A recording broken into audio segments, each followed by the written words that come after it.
Hello everyone, this is Literature Lamb and I am here again with another video of miscellaneous questions from literature from different parts and different topics. Maybe it is covering some poetic devices, some of the normal general questions of literature. So let's move to the first question. What is the rhyme scheme of Shakespearean sonnet? Those who are from literature background must be well versed with the sonnets. There are 3-4 types of sonnets: Petrarchan sonnet and Spenserian sonnets and Shakespearean sonnets. So they have their own rhyme schemes. So yes, we have 4 options over here: first, second, third, fourth. You can choose which is the right one, and as I have already marked the right option, that is the rhyme scheme of the Shakespearean sonnet, which is AB, AB, CD, CD, and EF, EF, and then GG. So this is the rhyme scheme of Shakespearean sonnet. You have to learn these actually. You have to learn and you have to mug it up so that whenever these questions come, you can answer it very smoothly and nicely. So you have to just revise these 3-4 rhyme schemes of different sonnets. So yes, so let's see the next question.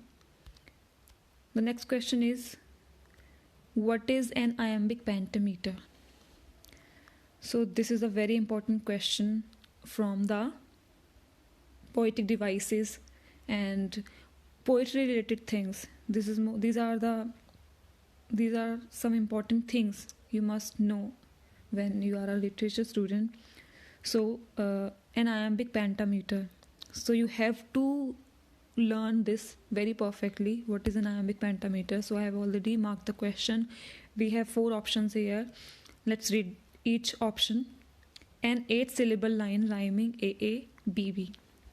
So I don't think this is right, obviously, because this is wrong. A 12-syllable line of alternating stresses in which the first syllable in each foot is stressed. No, this is not the answer. So let's see the third, which is the correct answer, because I have already turned it green. A line of 5 feet in which the dominant accent usually falls on the second syllable of each foot, a pattern known as iamb. So there are different kinds of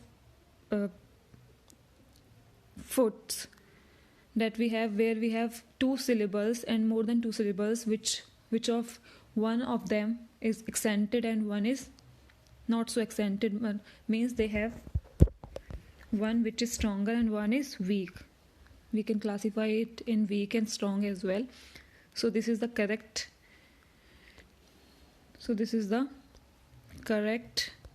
definition of iambic pentameter.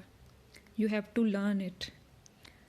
Then it's clear. Let's move towards the next question. Which of the following brought a bear into a Trinity College when he was an undergraduate? So this is another question. Normal miscellaneous questions. These questions can come in UGC NET or maybe in any English literature exam if you are going to give any entrance exam of literature or any other format. So yes, which of the following brought a bear into the Trinity College when he was an undergraduate? So we have 4 options: George Gordon, William Wordsworth, P.B. Shelley, and Roger Waters. So the answer is George Gordon, means Lord Byron. You must remember this thing. This is a very good question actually, because sometimes the questions come from the personal life of the writer or poet or whatever.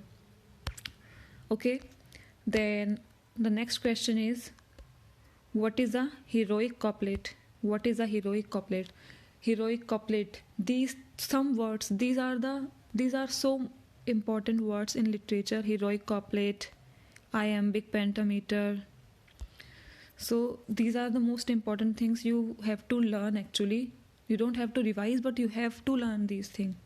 You don't only need to revise, you need to learn these to make them well versed and to build it in your head, so that whenever these questions come, you can answer it within a 0.1 second. So what is a heroic couplet? There are 4 options again. Let's see the answer. Actually, I've already answered the question, so you all have time to read 4 options. So the answer is a pair of rhyming iambic pentameters. A pair of rhyming iambic pentameters. We already have one question from iambic pentameter above. So yes, this is the right answer. The next question is, when was Edmund Spenser's Fairy Queen printed? When was Edmund Spenser's Fairy Queen printed? So Spenser was one of the greatest literature figure, and Fairy Queen is a work that you actually need to read. It's a great work. You have to revise it. You have to take all good points, all the important points out on your notes. If you are preparing for any exam of literature, you have to read this. Fairy Queen is a very good work, and it will take at least 3-4 hours of your time. But yeah, you can make a good note, because the questions are, we have lot of questions from Fairy Queen, and it is a very good work. So the answer is, we have different options. So two options are of installments and 2 of our single year. So one thing is clear, the answer is, it was printed in 3 installments. First of all, you need to learn this question, that Fairy Queen of Edmund Spenser was printed in 3 installments, and the installments are, the year is 1590, 1596 and 1609. So this is the right answer. 1590, 96 and 1609. Just mug it up.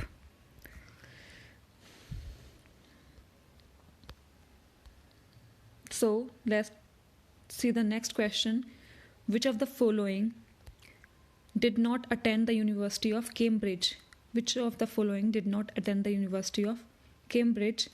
So there are 4 options: Rupert Brooke, William Shakespeare, Christopher Marlowe, Alfred Lord Tennyson. So those who have read Shakespeare, they all know that Shakespeare is the one who did not attend the University of Cambridge. So William Shakespeare, the greatest figure of literature, English literature, greatest writer ever. You need to learn everything about William Shakespeare if you want to excel in any of the competitive exams of literature. You have to excel in William Shakespeare's life. Let's see the next question now. What is feminine rhyme? What is feminine rhyme? This is also from the poetic thing. We have 2 kinds of rhyme, feminine rhymes, and one is feminine rhyme and then another one is masculine rhyme. So they are asking about feminine. There's a simple thing, that feminine, mostly feminine word, feminine is female and masculine is male, and feminine is what we supposed. Female is weak. So female is weak and male is strong. So what is a feminine rhyme? Where a rhyme on syllables in which the last syllable is unstressed. Unstressed means the last syllable is weak. So this is the correct answer, where last syllable is weak. So the next question is, what is a trochee? This is also very important. This comes after iamb. So this is also kind of total syllable thing. So let's read the options. A two-syllable foot of words with two heavy stresses. No. A two-syllable foot of words in which the stress falls on the first syllable. In iambic pentameter, the stress falls on the second syllable, but in trochee, a two-syllable foot of words in which the stress falls on the first syllable. So the answer is this. A very nice, very important thing. You have to do this. Now let's see the next question. Who ended his Cambridge career when he enlisted in the Dragons under the name of Silas Tompkin Comberback? So this is the question, very important question, and some kind of questions that comes in UGC NET, NT-NET and other PhD exams. So the answer is, of course not, Silas Marner is wrong, Thomas Gray is wrong, and the answer is S.T. Coleridge.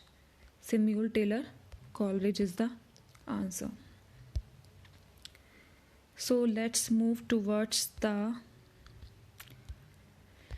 last question of this video, of today's video. What is practical criticism? This question is from the very important part of literature.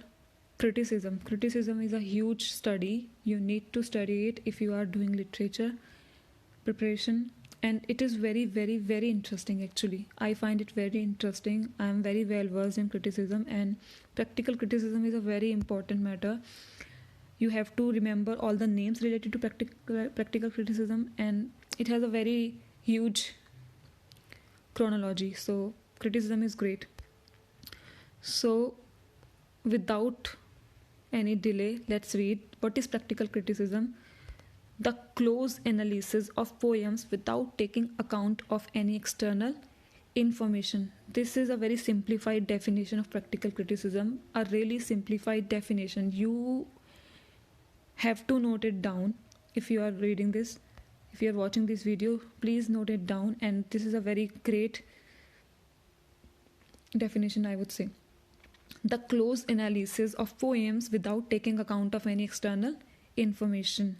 It means to examine any work or examine any poem or any literary work without any biasness or without taking into consideration any other external factor. They will just criticize a thing on the basis of it, on single basis of how they are reading that thing without any other external factors influencing the criticism. So this is the answer. And yes, criticism is a very, very important topic. You have to be very, very well versed in this.